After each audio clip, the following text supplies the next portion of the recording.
Hello दोस्तों, स्वागत है आपका एक बार फिर से पिनेकल यूट्यूब चैनल पर। तो जैसा कि आप जानते हैं, हमने यहाँ पर भौतिक विषय जो है फिजिक्स सब्जेक्ट को यहाँ पर पढ़ना शुरू करा था, जिसके अंदर हम हमारा मापन जो कि पहला इसका टॉपिक था, बहुत ही महत्वपूर्ण टॉपिक था, जिससे रिलेटेड मैंने आपको कुछ महत्वपूर्ण प्रश्न भी बताए थे और ये टॉपिक जो है कल ख़त्म हो चुका है।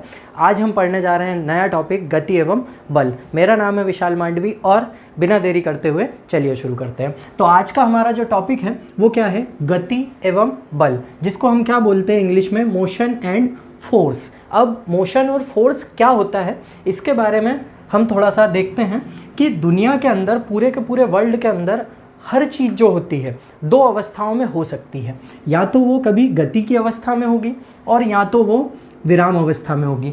इन दो अवस्था के अलावा कोई भी तीसरी अवस्था किसी भी वस्तु की कभी नहीं हो पाती है। ये दो ही अवस्थाएं हैं जो किसी भी वस्तु को उसकी अवस्था के बारे में डिटेल्ड करती है, एक जानकारी हमें प्रदान करती है। आगे हम बढ़ते हैं। जब भी हम बात करेंगे गति की या विराम की, तो ये कैसे होगा, इसकी डेफिनेशन से पहले हम इसको थोड़ा सा समझते हैं। क्या होता है ये? हमेशा ये किसके सापेक्ष चलेगी? समय के सापेक्ष और ऑब्जर्वर या प्रेषक, जिसको हम बोल सकते हैं ऑब्जर्वर के सापेक्ष। मतलब मैं कौन हूँ? ऑब्जर्वर हूँ, मैं मनुष्य हूँ, मैं गति को समझ सकता हूँ, तो मैं क्या हुआ? एक तरीके से ऑब्जर्वर हुआ। और दूसरा इसके अंदर जो मेन फैक्टर होता है, ये क्या होता है? समय होता है। यदि आपके एग्जाम के अंदर प्रश्न आ जाता है कि मोशन या रेस्ट, मतलब मोशन या फोर्स, या इन दोनों की यदि मैं बात करूं तो ये गति तो हो गया आपका मोशन और विराम हो गया आपका क्या?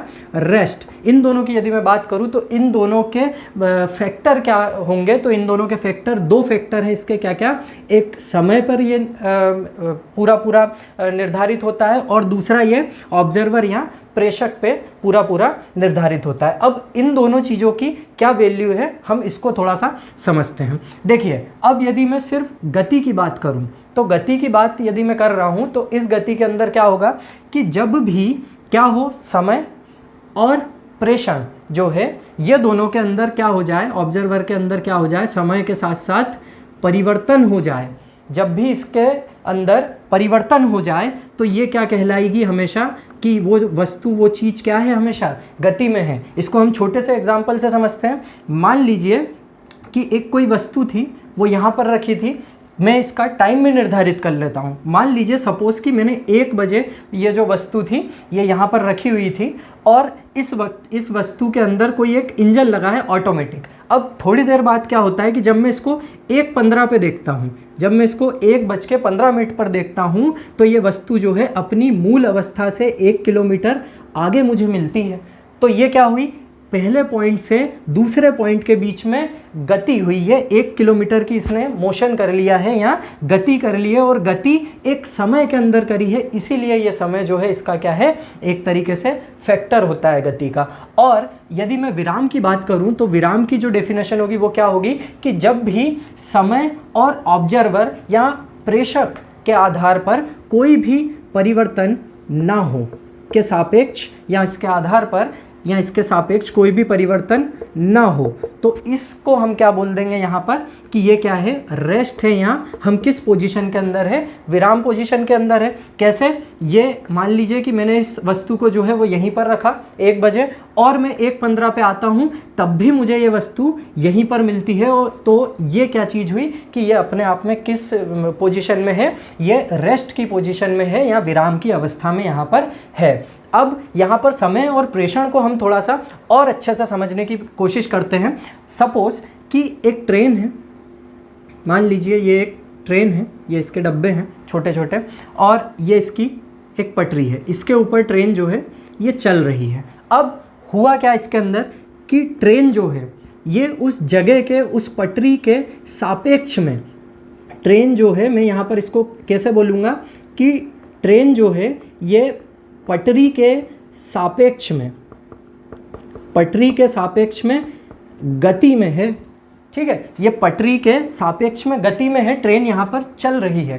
पर इस ट्रेन के अंदर मान लीजिए ये रही सीट और ये कोई व्यक्ति विशेष बैठा हुआ है इस ट्रेन के अंदर, तो ये जो है ट्रेन जो है इस आदमी या इस व्यक्ति के सापेक्ष में विराम की अवस्था में है, क्योंकि ट्रेन के अंदर बैठे हुए व्यक्ति की पोजीशन के अंदर कोई भी चेंजेस यहाँ पर नहीं हो रहे हैं। तो बहुत ध्यान से इसको समझिएगा दोस्तों कि हमारा जो पूरा सिस्टम है इसको हमने दो भागों में बांटा है मोशन को। काय में एक तो गति होती है और दूसरी कौन सी अवस्था होती है, विराम अवस्था। और ये दोनों के जो मेन फैक्टर हैं जिससे ये निर्धारित होती है वो क्या होता है, एक तो समय और दूसरा होता है क्या, ऑब्जर्वर या प्रेषक। और यदि इसके अंदर हम गति की परिभाषा को परिभाषित करें तो क्या हो रहा है कि समय और प्रेषक या ऑब्जर्वर के सापेक्ष में कोई भी परिवर्तन होना क्या कहलाता है, यहाँ पर गति कहलाता है। और यदि समय और प्रेषक के सापेक्ष में कोई भी परिवर्तन नहीं हो रहा है तो ये कौन सी पोजीशन कहलाएगी, विराम की अवस्था यहाँ पर कहलाएगी। तो ये तो हुई इसकी एक डेफिनेशन। और अब हम देखते हैं क्या, गति के प्रकार। हाँ, तो अब हम आगे देखते हैं गति के प्रकार। ये जो गति के प्रकार हैं इनको हमने तीन अलग अलग भागों में यहाँ पर विभाजित किया है। सबसे पहले हम इसको डायमेंशन के आधार पर पढ़ते हैं। डायमेंशन के आधार पर मतलब कि इसमें तीन अलग अलग भाग हैं, हम उस पर थोड़ी सी बात करते हैं थोड़ी देर बाद। अगला जो है हमने इसको बांटा है किसके, पथ के आधार पर, इसके पाथ के आधार पर, on the basis of path. अगला हम देखते हैं तीसरा, इसका टाइप क्या है, दोहराव के आधार पर, मतलब रिपीटेशन के आधार पर, on the basis of repetition. हमने यहाँ पर इनको तीन भागों में बांट दिया है, हमारे जो गति के प्रकार होते हैं। अभी तक आपने दो टाइप पढ़े होंगे, ज़्यादातर बुक्स जो होती हैं दो टाइप देती है, एक डायमेंशन के आधार पर और दूसरा पाथ के आधार पर असल में यहाँ पर रिपीटेशन के आधार पर भी गति को बांटा जाता है।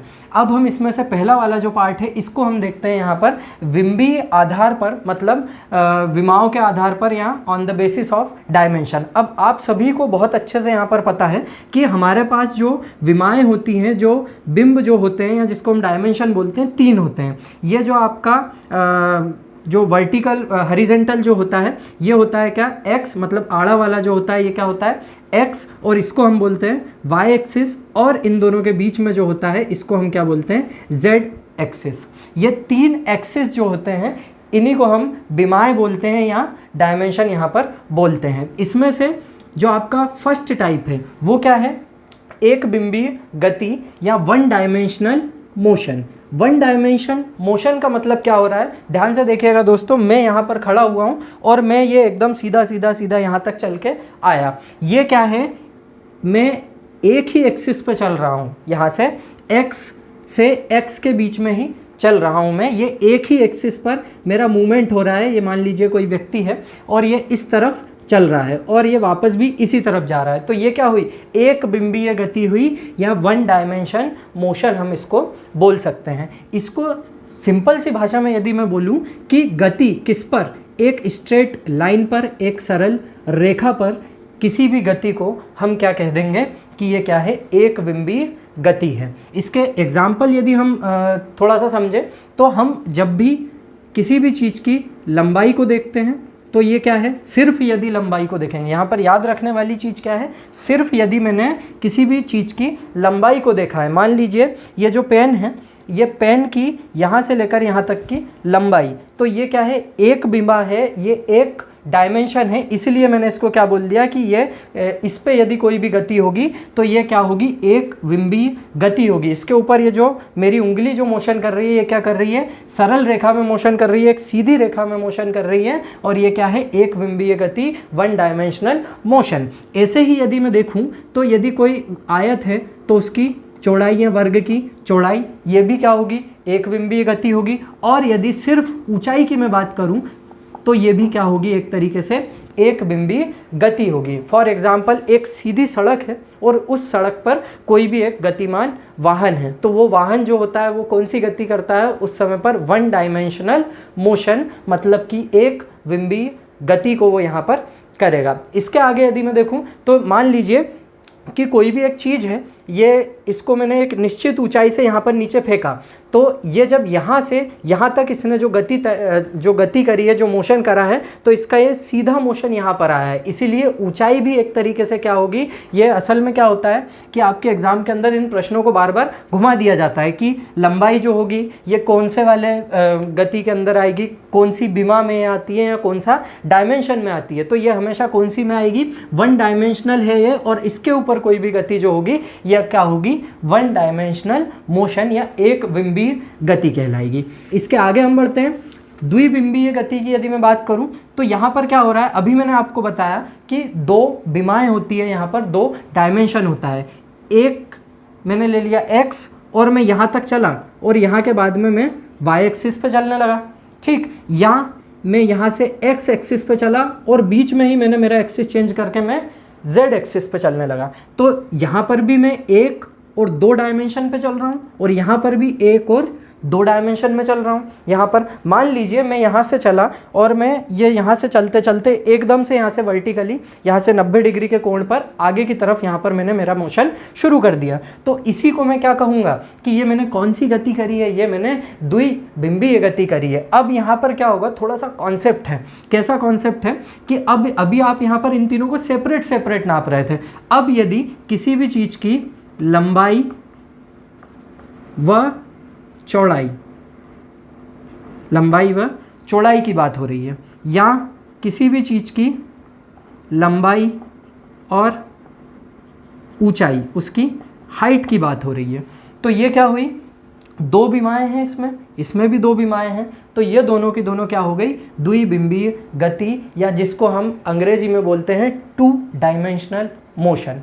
तो उम्मीद करता हूँ दोस्तों आज का वीडियो आपको पसंद आया होगा, तो इसे लाइक, शेयर और सब्सक्राइब करें। और दोस्तों हम इसके आगे अभी हमारे जो दो टाइप हैं और बचे हुए हैं, और हमारी जो त्रिबिंबीय गति है ये भी बची हुई है। इससे रिलेटेड यहाँ तक द्विबिंबीय गति तक आपके जो भी महत्वपूर्ण प्रश्न हो या जो भी आप हमारे से पूछना चाहते हैं, हमारे कमेंट बॉक्स के अंदर बिल्कुल इसे मेंशन करें। धन्यवाद।